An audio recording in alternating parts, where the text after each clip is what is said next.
Hello, welcome back to the Florence School of Banking and Finance. Now, as you might know, at the start of 2016, the single resolutionary mechanism kicks into effect in the Eurozone and beyond in some cases. And today we're lucky enough to have Mauro Grande, who is on the Single Resolutionary Board.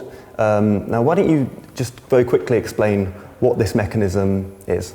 Yeah, this is a second pillar of the banking union, so it complements the single supervisory mechanism, and it's the mechanism to ensure a smooth resolution of banks. So when a bank is failing or likely to fail, we have a new framework to resolve them, and the Single Resolution Board is the authority within the banking union to handle the resolution of these banks.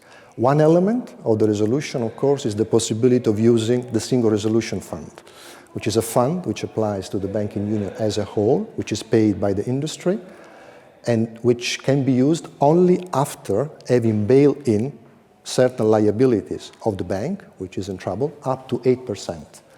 And this Single Resolution Fund is just one of the instruments that the Single Resolution Board has at its disposal to handle, a banking crisis. And on the 1st of January, will you be fully ready to go and you'll be complete, as it were? Actually, we are already responsible in 2015 for the so-called resolution planning activity, which is one of the elements of the resolution tasks. As of 1st of January 2016, we will be indeed responsible fully, in the sense that if there is a concrete case of a banking failing, then we will be responsible for handling this. But we have been already, again, responsible in 2015 for the part called resolution plan. I can say we stand ready to take up all these responsibilities. A main challenge, I think, will be the fact that the resolution framework in Europe is completely new. So there has been this paradigm shift from bailout to bail-in, and we have to implement it. So how it will work in practice, we have to learn, I would say, from experience on a day-to-day basis. Tell me a bit about the bridge financing mechanism. Yeah, this relates to the Single Resolution Fund, right?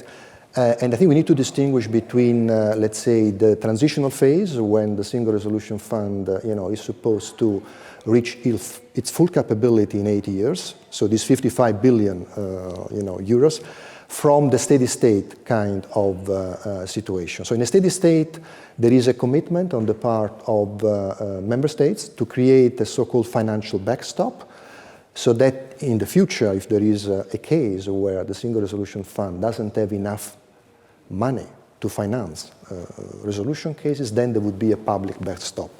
The bridge financing is a sort of backstop for the transitional phase. So the idea is that, in case there is an actual failure of a bank, the fund doesn't have enough money to finance the resolution case, there would be a sort of bridge financing coming from the government of the country where the bank is failing, and then this financing will be recouped afterwards by, let's say, ex post contribution on the bank. So in a way, it's an instrument to address liquidity issues. So the case where the fund doesn't have for a certain period of time, namely between the resolution case and the recoup, through ex post resolution, doesn't have enough money to finance the resolution case, yes. So tell me a bit about the makeup of the board. You have to act fast and make decisions quickly. How does that decision-making process go, and who has the final word? Yeah, we have to distinguish between two decision-making processes. One for the resolution planning, so we prepare the plans in advance for each bank so that we are ready when the actual case, let's say, comes. And for that, the decision is taken by the executive board alone. So that's the power of the board in these so-called executive sessions. Then, when it comes to the actual resolution scheme, so again, there is a bank which is failing or likely to fail, and then we have to handle the concrete case, then there is a so-called co-decision-making process. So we, as board, submit a proposal to the Commission. The Commission has the power to raise certain objections, and in certain cases, even the Council can be involved. And if out of this process there is a decision to change some elements of the proposal we made, then we have to make these changes. At the end of this process, which needs to be, very fast in the famous so-called weekend, then the decision will become operational, then will be implemented through the national resolution authorities. Now, most of the time, during most days, there isn't really a bank failing. Most of the time, it's pretty smooth. What do you guys do when there isn't a crisis? Well, there, as I said already a couple of times, the daily activity is the resolution planning, which is something new, is really the preparation for the actual resolution case. So for each bank, which is under our direct responsibility, we envisage ex ante how we would manage the crisis when it comes. So it's a preparatory phase. A key element of this preparatory phase is also to allow the banks to have adequate internal resources to be able to finance whatever resolution strategy we might think is the most appropriate for individual banks. So that's the so-called MREL elements, this minimum requirement for eligible liabilities, meaning we want to define ex ante the amount of internal resources which will be used for actual resolution. As I said at the beginning, at least 8% of these internal resources need to be bailed in before allowing for the use of the Single Resolution Fund. So the daily activity when there is no crisis is about these resolution plans. And also, I would say, try to identify where the priority is.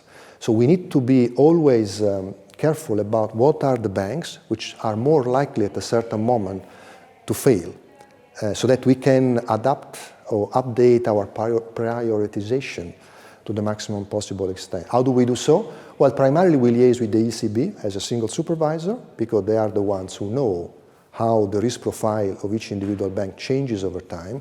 So they will be the one telling us.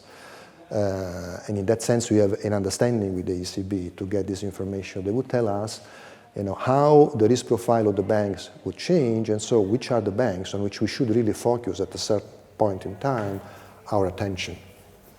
Excellent. Mauro Grande, thank you very much for joining us. Pleasure. Cheers.